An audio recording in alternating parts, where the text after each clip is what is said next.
아멘. 하나님께 영광의 감사의 박수를 올려드립니다. 은혜 찬양 감사합니다. 잘 지내셨습니까? 같이 한번 인사할 건데요, 저를 잘 따라서 하셔야 돼요. 먼저는 단호한 눈빛을 띠면서 이렇게 말씀하는 겁니다. 근심 그만. 단호하게 눈빛 띠면서 근심 그만 한 이후에 인자한 표정을 지으면서 은혜가 내립니다, 이렇게 살 겁니다. 어렵지 않죠? 눈빛만 달라지면 돼요. 단호하게 할 때는 근심 그만, 그 다음에 인자한 표정으로 은혜가 내립니다. 우리 인사하겠습니다. 근심 그만, 은혜가 내립니다. 아멘이시죠? 오늘도 하나님의 은혜가 내리고 있는 줄로 믿습니다. 하나님은 교회의 역사를 이끌어 가시고, 하나님은 전 인류의 세상의 역사를 이끌어 나가십니다. 이스라엘 백성들이 출애굽했을 때에도 자기들의 힘으로 애굽을 대적해서 싸워 이겨서 자유를 쟁취하지 않았습니다. 하나님께서 내보내시니까 나왔고, 홍해 앞에 섰을 때도 하나님이 갈라주시니까 홍해를 건너갈 수 있었습니다.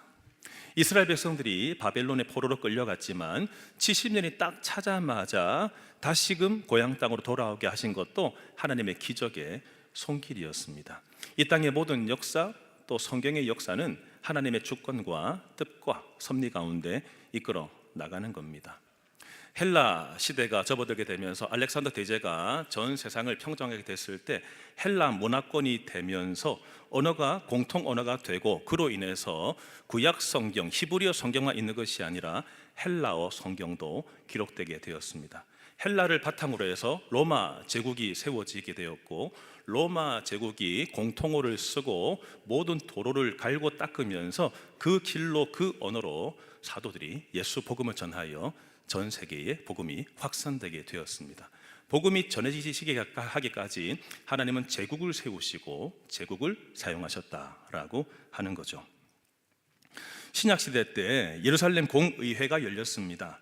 초대교회 때 이방인들에도 할례를 베풀어야 합니까? 이 문제를 가지고 함께 사도들이 논의한 이후에 이방인들, 유대인들 할 것 없이 할례를 통해서 구원받는 것이 아니라 예수 믿음으로 구원받는다, 이 결정을 했기 때문에 이방인들도 예수 믿고 구원받게 되었습니다. AD 313년에 콘스탄티누스가 기독교를 공인함으로 인하여 더 이상 박해가 중단되었고 교회 성장이 가속되었습니다. AD 325년에 니케아 공의회를 통해서 아리우스주의자들이 예수님은 신이 아니라 인간에 불과하다를 이상한 교리를 가르쳤는데, 그때의 교회 지도자들이 아니다, 예수님은 참 하나님이시다, 이것을 정립함으로 인해서 바른 신학을 갖게 되었습니다. 종교개혁이 일어남과 동시에 오직 믿음과 오직 성경을 기치로 하여서 성경이 번역되었고, 그리고 교회가 개혁되게 되었습니다. 근대에 접어들어서 선교사들이 일어나서 아프리카, 또 남미, 아시아까지 선교사들이 쭉쭉쭉 나감으로 인해서 전 세상 가운데 교회가 세워지게 되었습니다. 이 모든 것들을 바라보건대 하나님은 교회만 이끌어 오신 것이 아니라 하나님은 전 세상과 역사를 이끌어 오셨다는 것입니다. 오늘 본문은 아브라함 이야기로 쭉 진행됩니다. 창세기에 나와 있는 모든 내용들이 하나님께서 언약의 계보에 따라서 아브라함이 이삭이 야곱을 쭉 이어서 이스라엘을 이루고, 이후에 메시아이신 예수 그리스도께서 오시는 모든 이 언약의 계통을 뿌리채 보여주는 것이 바로 창세기의 말씀이다라고 하는 것과, 오늘 본문의 시작에 보시면은 아브라함의 아들 이삭의 족보 이야기다라고 하면서 19절에 아브라함이 누구를 낳았다고요? 이삭을 낳았다. 이삭은 40세에 리브가를 아내로 맞았다고 말씀하고 있습니다. 모든 인간의 역사도 하나님의 뜻 가운데 세워졌고 만났고 낳고 이루어져 있는 역사가 쭉 이어지게 되는 겁니다. 그러면서 여러분 20절 말씀 보시면 리브가에 대해서 소개하고 있어요. 굳이 길게 소개하는데 리브가가 어디 출신이라고 나오죠? 밧단 아람에 사는 아람 족속 부두엘의 딸, 그리고요 아람 족속 라반의 누이, 이런 표현을 쓰고 있습니다. 우리가 잘 알지도 못하는 지명을 사용해서 어디 출신까지 성경에 담아둔 이유가 뭘까요? 리브가는 가나안 땅에서 여느 여인들처럼 금세 구해서 결혼하는 관계가 아니라 리브가는 아브라함의 친족이었고 하나님의 약속을 이루는 언약의 계보 속의 한 사람이었기 때문에 이 사람도 이 계보에 들어옴으로 인해서 그 다음 출생이었던 또 야곱을 낳게 되는 그 여인으로 쓰임을 받게 되는 겁니다. 그래서 언약의 계보 속에 있는 중요한 인물이기 때문에 그가 어디 출신이다를 기록을 하고 있습니다. 21절과 22절 같이 읽겠습니다. 이삭이 그의 아내가 임신하지 못함으로 그를 위하여 여호와께 간구하매 여호와께서 그의 간구를 들으셨으므로 그의 아내 리브가가 임신하였더니 그 아들들이 그의 태 속에서 서로 싸우는지라. 그가 이르되 이럴 경우에는 내가 어찌할꼬 하고 가서 여호와께 묻자온대. 아멘. 자, 여러분, 이삭과 리브가 결혼이 시작됐죠? 순탄했습니까? 순탄하지 못했습니까? 21절 시작에 결혼하자마자 임신했어요? 못했어요? 못했다. 임신하지 못했다라고 나오죠.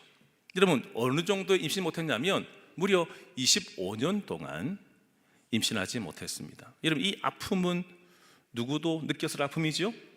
그의 부모 세대 아브라함과 이삭도, 아브라함과 사라도 바로 자식을 낳았던 것이 아니라 오랜 기다림이 있었습니다.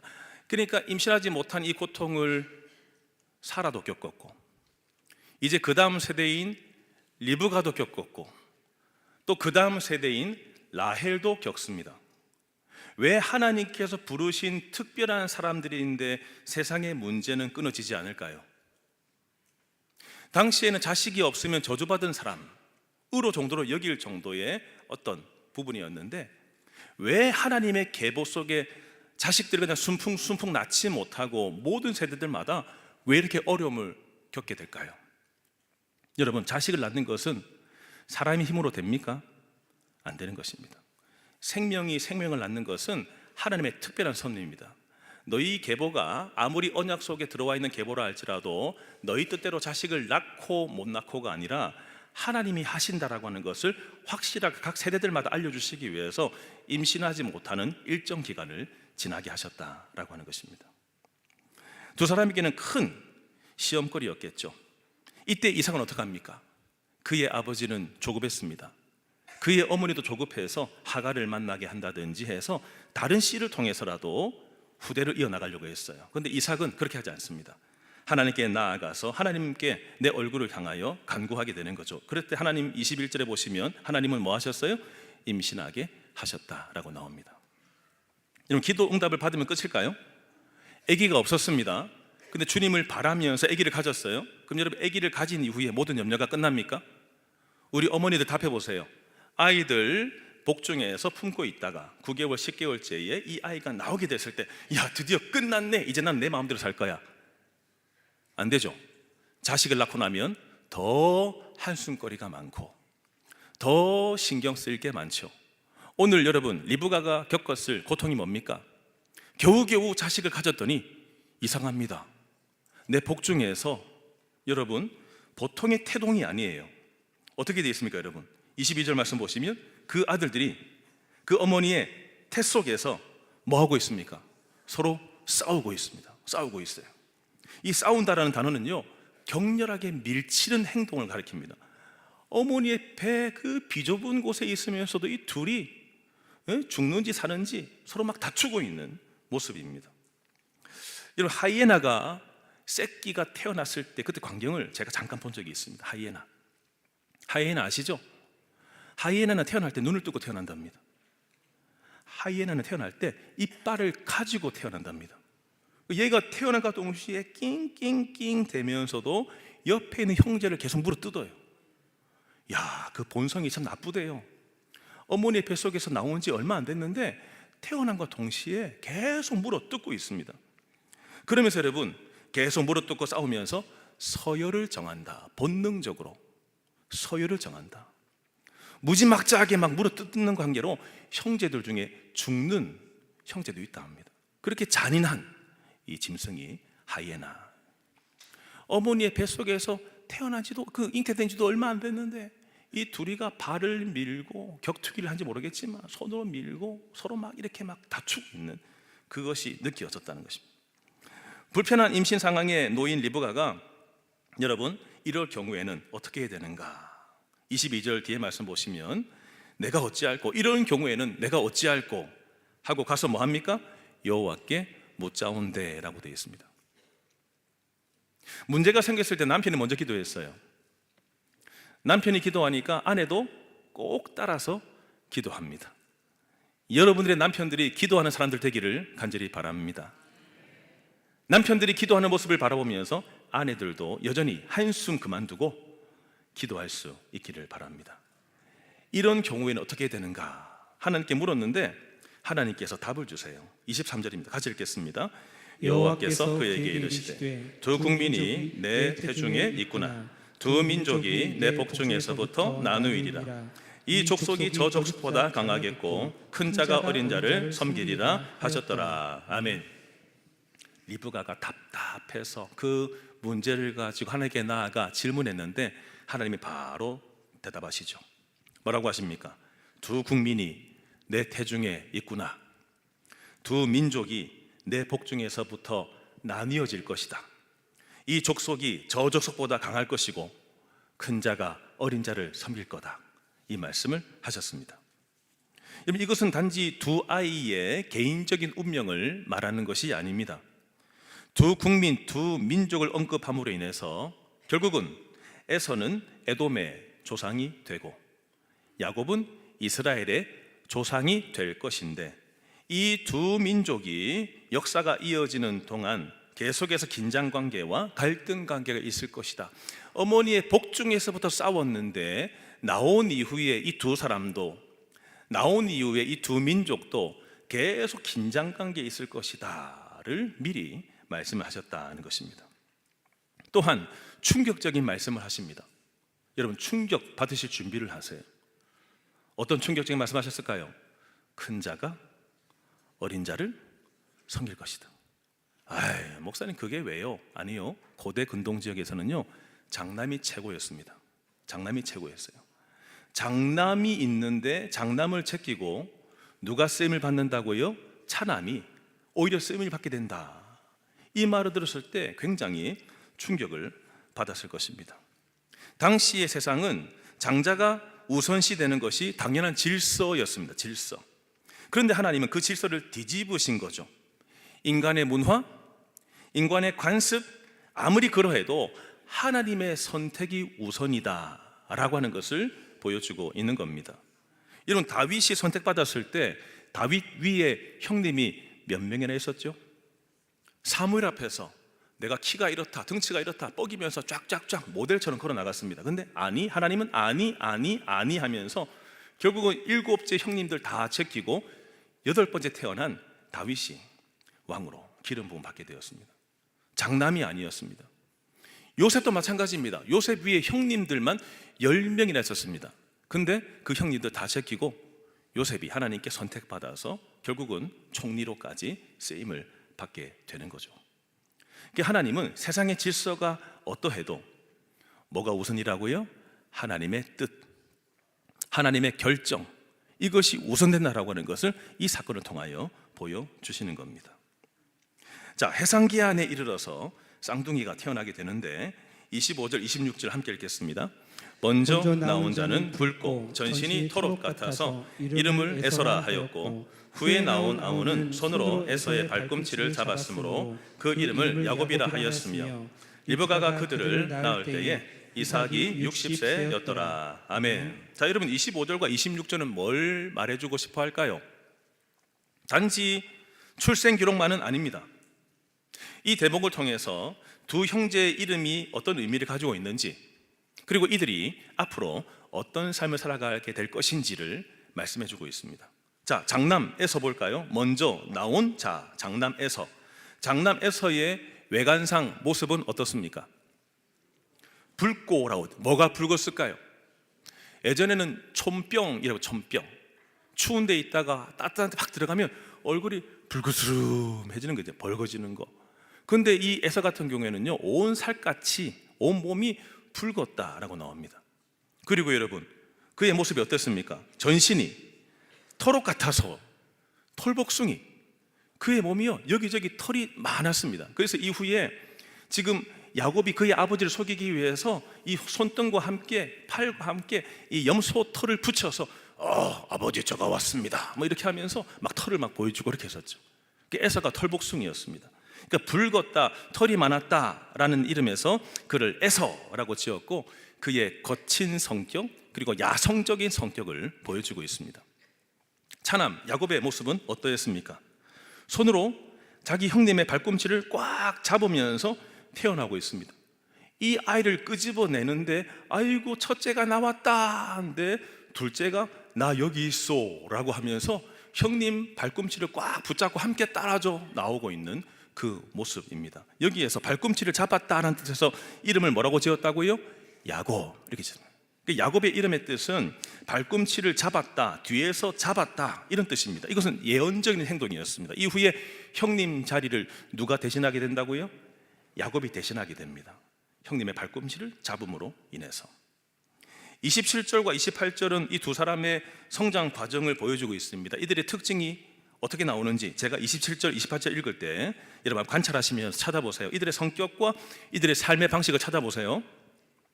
그 아이들이 장성함에 에서는 익숙한 사냥꾼이었으므로 들 사람이 되고, 야곱은 조용한 사람이었으므로 장막에 거주하니, 이삭은 에서가 사냥한 고기를 좋아하므로 그를 사랑하고 리브가는 야곱을 사랑하였더라. 아멘. 자, 여러분 이들의 특징이 드러납니까? 성격이 드러나고 삶의 방식이 드러납니까? 자, 장남 에서부터 봅시다. 에서는 어떤 사람으로 살아났죠? 익숙한 사냥꾼 들사람. 여러분, 내가 사냥한답시고 나가서 가만히 서 있는다고 사냥감을 잡을 수 있습니까? 토끼가 나 잡아 잡수라고 하면서 앞으로 옵니까? 잡기 위해서는요 계속 달려야 되겠죠. 예? 심폐 기능이 좋았을 겁니다. 다리도 단단하게 이 달릴 수 있는 근육질의 사람이었을 것입니다. 지구력도 있었을 것입니다. 이 사람은 익숙한 사냥꾼, 사냥 기술에 능숙했던 사람, 쫙 바람의 그 기술까지 딱 내가 헤아리면서 이렇게 내가 화살시리를 당겨야 되겠다, 창을 던져야 되겠다, 이것을 자세하게 다 알고 있었던 사람입니다. 거친 사람, 고집이 센 사람, 바깥 생활을 더 좋아하는 사람, 내가 집구석에만 있으면 불편해, 답답해, 난 나갈 거야, 계속 돌아다니는 사람, 그런 사람들이었습니다. 아주 즉흥적인 사람이 있잖아요. 됐나? 됐다 하면서 막 즉흥적으로 막 충동적으로 해버리는 그런 류의 사람이었다는 것입니다. 그러므로 인하여 에돔 모든 민족의 성격들이 산악에 거주하는 것을 좋아했고 전투적인 성향을 가진 것입니다. 자, 차남 에서는 어떤 사람으로 나오죠, 여러분? 27절 뒤에 보시면 야곱은 어떤 사람이에요? 야곱은 조용한 사람이었고 또 어디에 들어가 있어요? 장막에 거주했다라고 나옵니다. 그럼 조용한 성격은 뭘 말할까요? 말수가 적었다, 뭐 이런 것을 뜻할까요? 여기서 조용했다라고 하는 것은요 단순히 조용하다는 의미가 아니고 그의 성격이 평온했다, 아주 안정적인 사람이었다, 그런 뜻을 가지고 있습니다. 또요, 가정 중심적인 사람, 차분하고 또 내향적이고, 야 우리 살구놀이 할래? 살구하고, 아이고 이제 좀 너무나 앉아서 했으니까 좀 서서 고무줄 뛰기 좀 할까? 고무줄 뛰기 함께 하고, 출근할 때 손에 비닐 장갑 끼더니 여보 음식 쓰레기 내가 버려줄게 해서 다 들고 나가서 버리고, 겨울철에는 불편한 게요, 여름철에는 수도가에 물을 다 틀어놓는데 겨울철에는 다 철거해둬가지고 손을 못 닦아요. 찝찝하지요. 그럼에도 불구하고 내가 움직이면 나중에 아내가 편하겠지, 이런 마음으로 움직이는 사람. 목사님 어떻게 그렇게 잘 아세요? 제가 그렇게 하기 때문에. 저희 라인에 사는 우리 성도님들이 저를 한 번씩 보면 아이고 목사님 저런 것도 갖다 버리시나, 이런 것들을 이렇게 쳐다봅니다. 그래도 여러분 제가 그냥 합니다. 내려갈 때 버리고 이게 합니다. 여러분 이렇게 차분한 사람, 조용한 성격이었죠. 근데 여러분 가정 안에 문제가 생겼습니다. 가정 안에 문제가 생겼어요. 이삭은 누구를 사랑했죠? 자, 에서를 사랑했고, 28절에 자, 리브가는 누구를 사랑했습니까? 자, 여러분 제가 질문할게요. 이삭은 왜 에서를 사랑했고 리브가는 왜 야곱을 사랑했을까요? 이들이 각각 다른 아들들을 사랑함으로 인하여 편애라고 하죠. 다른 아들들을 사랑함으로 인해서 결국은 가정에 갈등이 시작됩니다.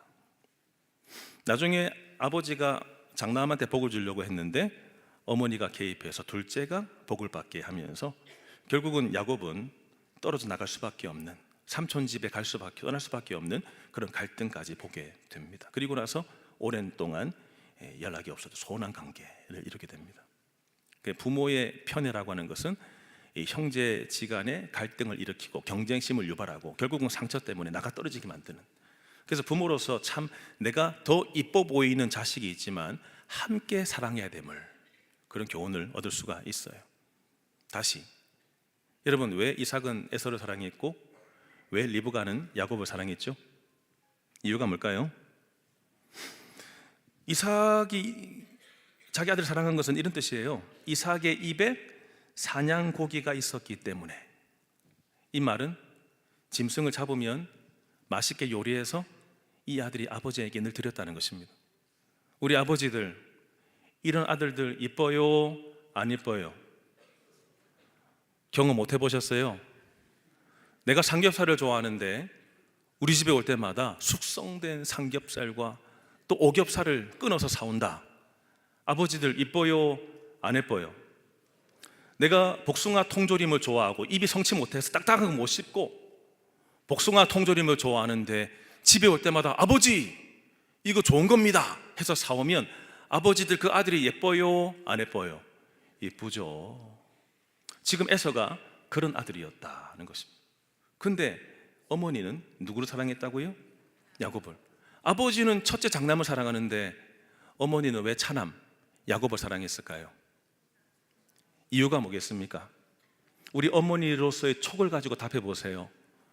먼저 친밀감이 있겠죠. 그릇을 치우는데 어머니 저도 넣어드릴까요?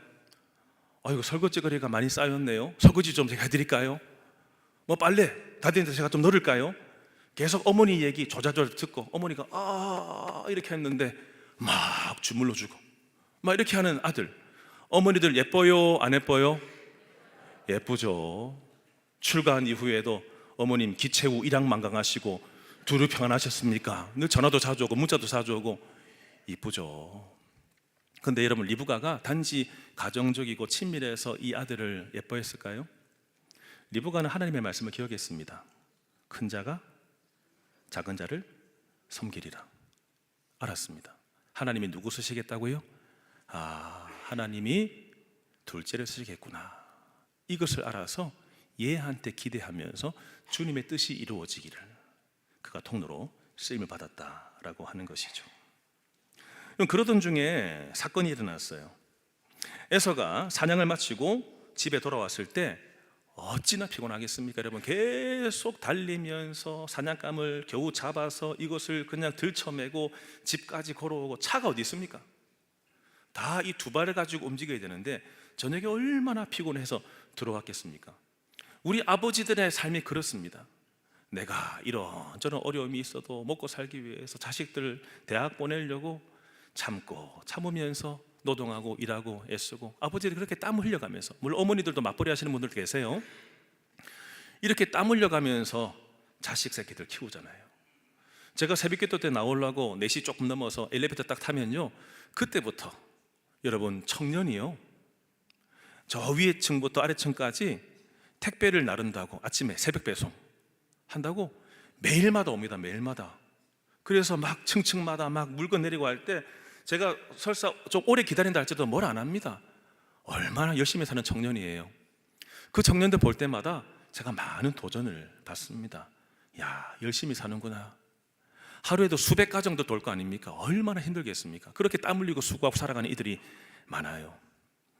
에서 같은 경우도 열심히 땀 흘리고 수고해서 겨우 잡아서 들어왔는데 하필 그 타이밍에 야곱이 뭐 하고 있어요? 팥죽을 딱 끓이고 있는 겁니다. 가정적이니까 모든 레시피가 다 있겠죠. 이것은 이렇게 끓여야 되고 저건 저렇게 끓여야 되고 이렇게 끓여야 맛있다, 온도가 적절하게 하면서 쫙 끓이고 있으니까 그 냄새가 펄펄펄펄 나니까 얼마나 맛있어 보였겠습니까? 본문은 여러분 우연한 상황으로 기록하고 있습니다. 우연한 상황. 이것을 끓이고 있는데 에서가 딱 들어오자마자 30절에 그것을 달라고 요구를 한 겁니다. 히브리어 표현에는 조금 더 거칠게 표현되어 있어요. 저 빨간 거 이름도 모릅니다. 저 빨간 거 좀 줘. 이렇게 말했습니다. 저 빨간 거 좀 줘. 아주 충동적이고 조급한 성격을 드러냈죠. 야곱은 기회를 포착한 겁니다. 야곱은 형의 발꿈치를 잡을 정도로 장자권을 가지고 있으면 아버지의 재산의 2배를 받을 수가 있고, 장자권을 가지고 있으면 가문의 대표 역할을 했고, 장자권을 가지고 있으면 언약 계보에서 장이 되기 때문에 얼마나 욕심이 났겠습니까? 그러던 중에 여러분, 갑자기 형이 달라고 하니까 협상을 벌이기 시작합니다. 형의 배고픔을 이용한 야곱에게 여러분 뭐라 하지 마시고 지금 형의 경솔함을 문제 삼으셔야 되는 것입니다. 야곱이 뭐라고 합니까? 31절부터 34절 같이 읽겠습니다. 야곱이 이르되 형의 장자의 명분을 오늘 내게 팔라. 에서가 이르되 내가 죽게 되었으니 이 장자의 명분이 내게 무엇이 유익하리요? 야곱이 이르되 오늘 내게 맹세하라. 에서가 맹세하고 장자의 명분을 야곱에게 판지라. 야곱이 떡과 팥죽을 에서에게 주매 에서가 먹으며 마시고 일어나 갔으니 에서가 장자의 명분을 가볍게 여김이었더라. 아멘. 그 빨간 거 좀 줘 라고 하자 야곱이 뭐라고 말했습니까? 형의 장자의 명분을 내게 팔라. 이 장자의 명분은 제가 설명했죠. 소중한 것이었습니다. 이것을 가지고 있어야 내일이 있는 것이에요. 뭐 유산을 받든지 장의 자리에 올라가 있든지 언약계보의 대표가 되든지 앞으로 현재 지금이 아니고 앞으로 이루어질 약속을 취하게 되는 아주 소중한 것입니다. 그런데 지금 여러분, 야곱이 이것을 달라고 하자 형이 어떡합니까? 쓸데없는 소리. 내가 팥죽 정도로 이거 팔겠어?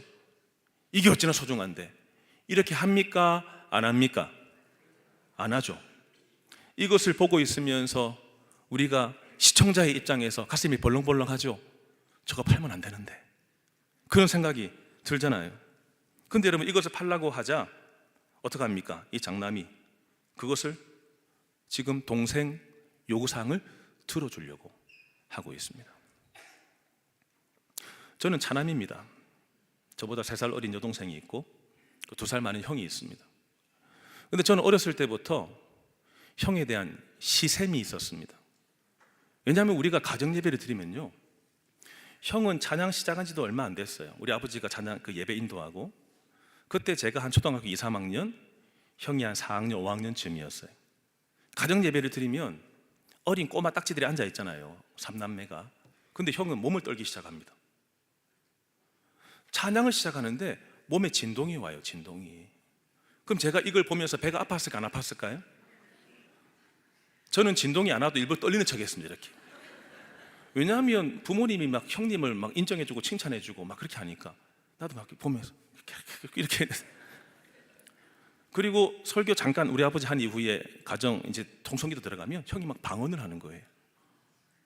초등학교 4학년, 5학년밖에 안 됐는데, 그랬더니 빨리 다락에 올라가서 기도해라. 쭉 연이어 기도해라. 하나님 은혜 주신다. 저도 다락에 올라가고 싶은데 올라가라고 말을 안 하더라고. 그래서 제가 배가 아파서 주일학교 때 이 본문을 딱 들은 이후에 형의 장자권을 뺏어야 되겠다, 이런 목표를 가지고 계속 호시탐탐 기회를 노려오다가 한 번은 이제 형은 운동을 좋아했어요. 막 축구도 하고 막 농구도 하고 참 좋아했어요. 그래서 땀 막 흘리고 집에 들어올 타이밍쯤 되어서 제가 이제 라면물을 끓이기 시작했습니다. 그때 당시에 제일 싼 라면, 해피라면, 기억하세요? 해피라면 있었어요. 해피라면을 쫙 스프 쫙막 돌리고 있는데 형이 안 오노? 그래서 계속 돌리고 있는데 형이 막 들어오는 거예요. 그랬더니 야 동훈아, 그거 나 좀 주라, 내 먹자, 이렇게 하길래 제가 똑같이 말했습니다. 형의 장자권을 팔라, 이렇게 말했습니다. 그랬다가 형한테 맞아 죽을 뻔했습니다. 맞아 죽을 뻔했어요. 저에게 그렇게 욕심이 있었습니다. 욕심. 하나님께 쓰임받고 싶어하는 욕심. 근데 저희 형수님은 초등학교 이제 교감쌤, 2사람도 교감쌤이 됐고, 목회는 누가 해요? 제가 하게 됐습니다. 몸 떨리는 흉내만 냈는데, 예? 하나님께서 쓰신다. 그런 좀 감사하는 부분도 있습니다. 에서의 반응을 보세요. 형, 그거 장자권 나한테 팔어. 근데요, 이렇게 말합니다. 지금 내가 배고파 죽겠는데 장자의 명분 따위가 뭐야? 이렇게 말합니다. 옛다 가져가라. 여러분, 장자의 명분이라는 이 정말 영적인 중요한 부분입니다. 이거 있어야 되는 것이에요. 그런데 여러분, 이것을 가볍게 여깁니다. 결정적인 순간에 놓아져 버리는 것, 빼앗기는 것입니다. 왜 그랬을까요? 오늘의 결정은 지금까지의 수많은 생각이 형성돼서 오늘 결정하게 됩니다. 여러분들이 첫 출발인 생각부터 건전하게 바르게 가지셔야지만이, 우선순위와 가치관을 제대로 가지셔야지만이 정말 중요한 것을 어떤 결정적인 순간에 놓치지 않습니다. 그런데 지금에서는 평상시에도 부모님 얘기했겠죠. 너는 장남이야. 장남의 특권이 있어. 열심히 살자. 하나님 잘 믿어야 돼. 계속 그렇게 했더니 귀찮은 겁니다. 나는 내 자유롭게 살고 싶은데, 내 마음대로 살고 싶은데 뭐 자꾸 장자라고 그래? 나는 지금 당장이 중요하고, 나는 충동적인 사람이야. 나는 오늘 지금이 중요해. 다음이 언제? 연금 부어가지고 20년 30년 그때까지 어떻게 기다려? 나는 오늘 당장에 그냥 먹고 죽자. 이런 사람이었던, 이런 사람. 내일을 준비하지 않는. 그러니까 지금 당장에 배가 고프니까 동생이 이거 줄게, 장자권 줘. 에이, 딱 가져가 버려 해서 줘버렸다는 것입니다. 맹세까지 하면서 장자권을 넘겨주는 어리석은 거래를 마무리한 겁니다. 여러분, 에서의 모습을 보세요. 오늘 성경에 굳이 기록되어 있습니다. 여러분 34절 말씀 보시면 야곱이 떡과 팥죽을 달라고 했는데 떡까지 사은품으로 함께 주고 있습니다. 함께 주면서 지금 에서가 그것을 어떻게 합니까? 여러분 잘 따라와 보세요. 그걸 어떻게 했어요? 먹으며 마시고 일어나 갔다. 아주 상세하게 기록하고 있습니다. 뭘 말하고 있을까요? 연속적인 동작.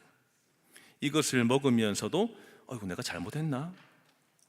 이것 때문에 장자권 팔면 안 되는데, 이런 아쉬움이 전혀 없습니다. 먹으며 마시고 일어나 가버렸다. 이 중요한 거 앞에서도요, 거들떠도 안 봅니다. 아이고, 오늘 배 채웠으니 됐다 하면서 그냥 나가버리는 이 모습. 장자의 명분을 가볍게 여긴 거죠.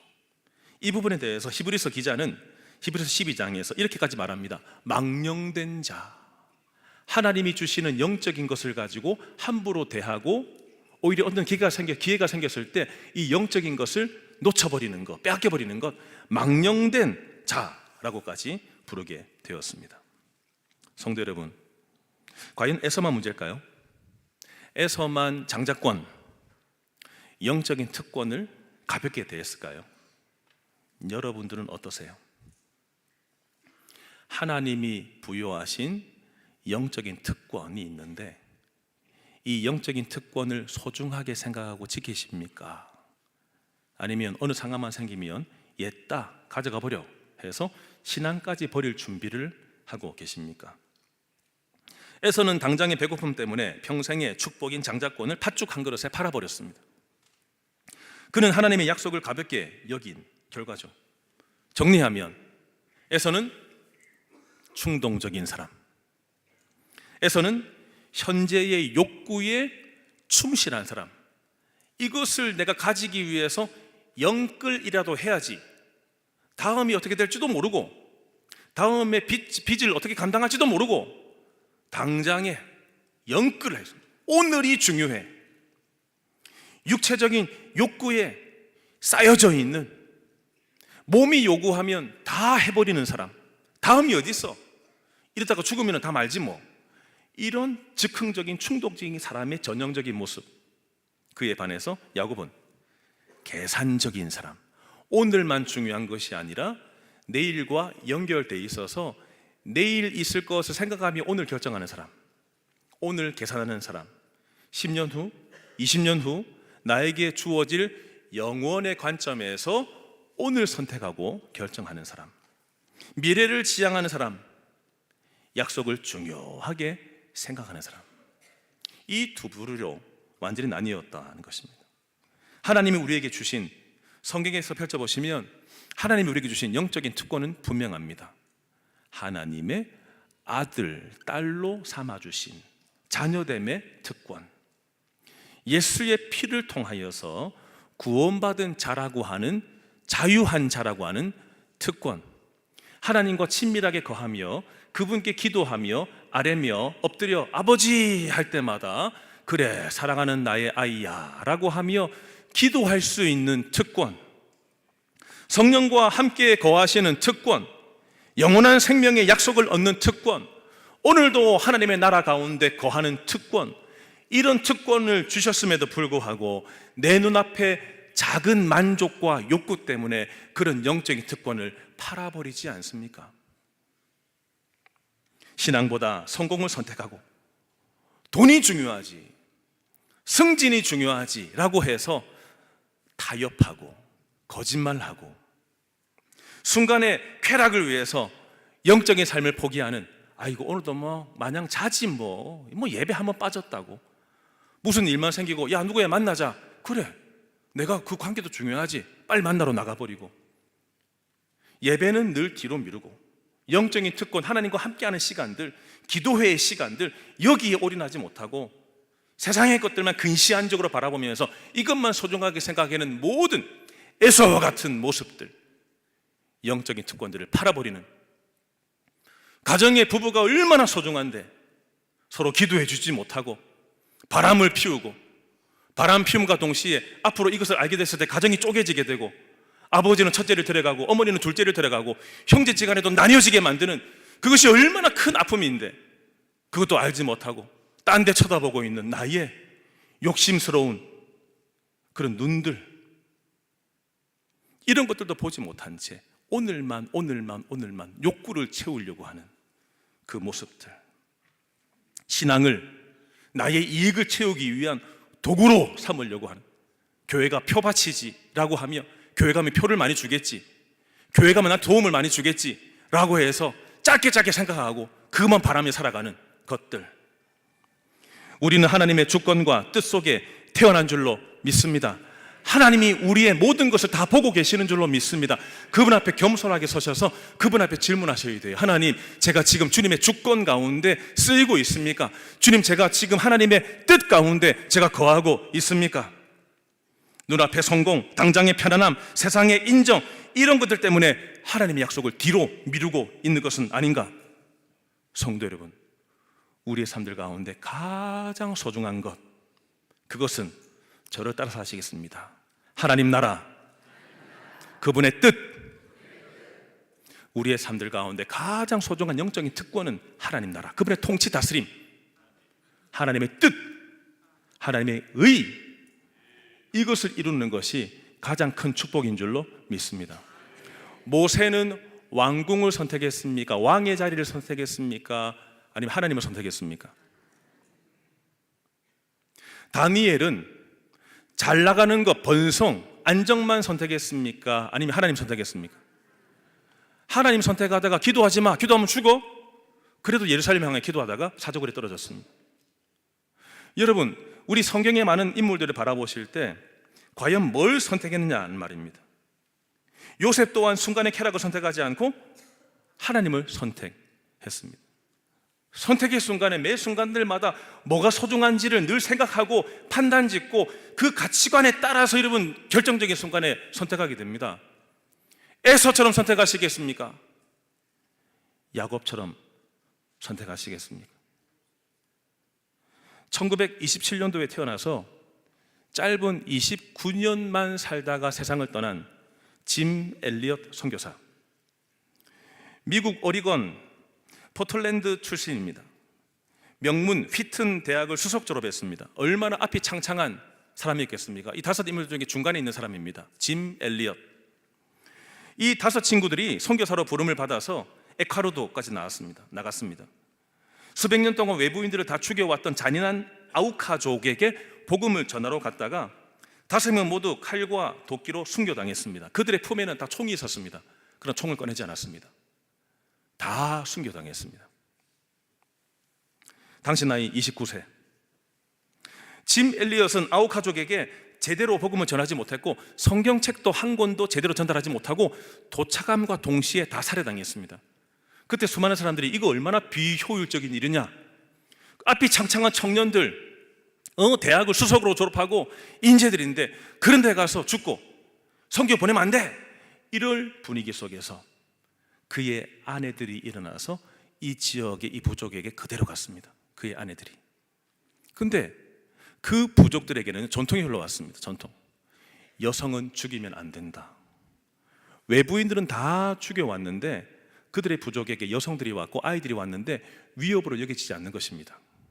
이 아내들이 이 부족과 함께 살면서 충성하고 헌신하고 봉사하고 살았더니 이 부족, 아우카족 부족이 결국은 복음화 되게 되었습니다. 짐 엘리엇의 일기장에 이렇게 쓰여져 있습니다. 제일 위에 있는 글인데요, 일기장에 이렇게 쓰여져 있어요. 우리 같이 한번 읽어볼까요? 주님, 성공하게 하소서. 높은 자리에 오른다는 것이 아니라 제 삶이 하나님을 아는 가치를 드러내는 전시품이 되게 하소서. 그리고 엘리엇이 매 순간들마다 늘 말했던 것이 밑에 있습니다. 같이 읽어볼까요? 잃을 수밖에 없는 것을 주고 영원히 잃지 않을 것을 얻는 사람은 어리석지 않다. 오늘 내 삶은 당장의 성공만을 바라는, 부만 바라는, 마치 영원히 살 것처럼 세상만 크게 보이는 에서의 삶을 살고 있습니까? 아니면 주님의 뜻, 섭리, 미래를 통해서 오늘을 바라보는 야곱의 삶을 살고 계십니까? 순간의 욕심과 세상의 유익 때문에 하나님이 주시는 특권을 놓치지 않기를 바랍니다. 언제나 영원한 가치를 선택할 수 있는 믿음을 가지시고 살아가는 우리가 되기를 주님의 이름으로 축원합니다. 함께 찬양할까요? 나의 만족과 유익을 위해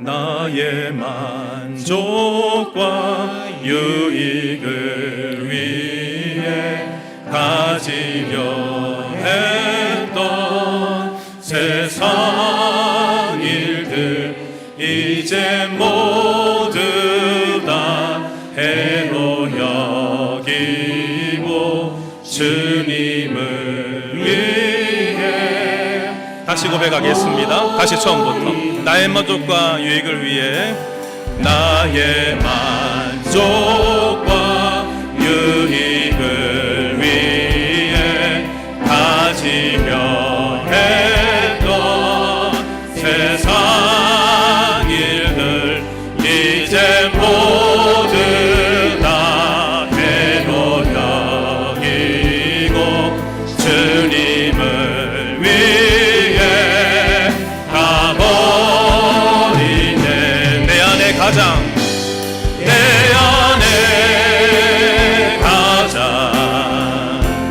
귀한 것 주님을 알미라. 모든 것 되시며 의와 기쁨 되신 주 사랑합니다. 이 가사를 가만히 보세요. 후렴 부분에 보시면 내 안에 가장 귀한 것 주님을 어떻게 한다고요? 성경에서의 알문요, 관계를 말합니다. 세상에서의 알문 지식인데 성경에서의 알문 그분과의 관계, 친밀함을 말합니다.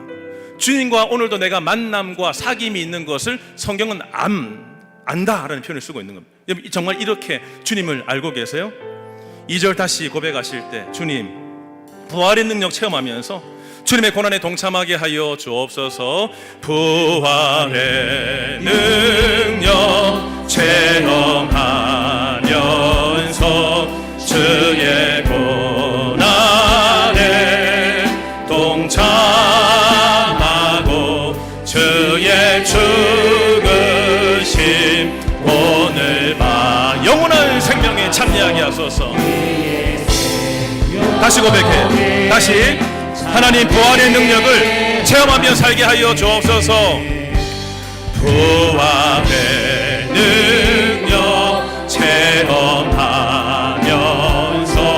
주의 고난에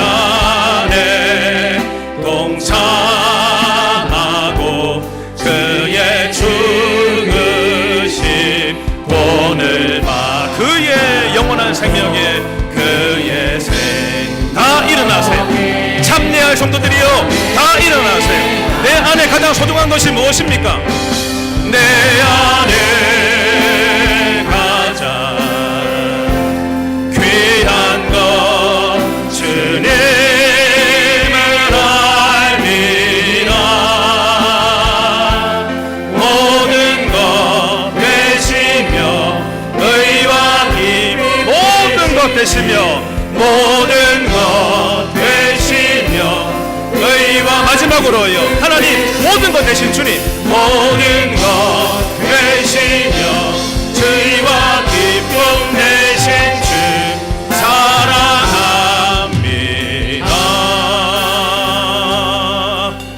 나의 주. 오늘 짐 엘리엇이 남긴 유명한 말, 잃을 수밖에 없는 것을 주고, 우리의 생명은 잃을 수밖에 없죠. 잃을 수밖에 없는 것을 주고 영원히 잃지 않을 것을 얻는 사람은 어리석지 않다. 주님이여, 순간의 욕심과 세상의 유익 때문에 주님이 주신 특권을 가볍게 여기지 않게 하옵소서. 언제나 영원한 가치를 선택하는 믿음을 주시옵소서. 같이 기도하겠습니다. 하나님 아버지, 오늘도 말씀 듣게 하심에 주님 감사함을 드립니다. 주의 성도들과 함께하여 주옵소서. 주의 성도들과 함께하여 주시옵소서. 탄생과 하나님이여 이렇게 하나님의 장자권을 가지고 우리가 함께 말씀을 듣고 나누었습니다.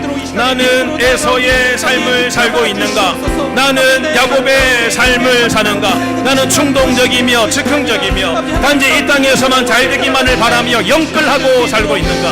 아니면 영생과 그분의 나라와 그분의 뜻을 구하며 살고 있는가? 주님 이 시간 돌아보게 하여 주시옵소서. 나의 모델되는 삶은 에서가 아닌 야곱의 길로 나아가게 하여 주옵시고 하나님의 주권, 하나님의 뜻, 하나님의 계획 속에 살아갈 성도들 되게 하여 주시옵시고 모든 순간마다 유혹이 끊어내게 하시고 유혹을 끊어내게 하여 주옵시고 주님 안에서 내 인생과 내 삶을 언제 나아갈 수 있는 되도록 주님 인도하시고 함께하여 주옵소서. 주여 붙잡아 주옵소서. 내 안에 가장 귀한 것 주님을 알미라. 모든 것 되시며 의와 기쁨 모든 것 되시며 의와 모든 것 되시며 의와 기쁨 되신 주 사랑합니다. 그분은 나의 주.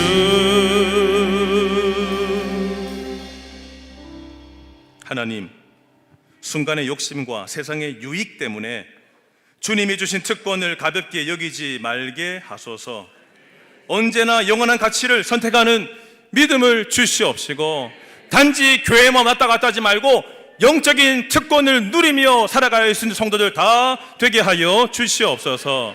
지금은 우리 주 예수 그리스도의 은혜와 하나님 아버지 크신 사랑하심과 성령의 인도 교통 충만하심이 내 삶의 모델이 에서가 아니라 야곱을 따라서 주님의 주권과 뜻 가운데 살아가기로 간절히 소망하시는 온 성도들 머리 위에와 가정과 삶과 자녀들 위에 이제부터 영원토록 함께 있을지어다. 아멘.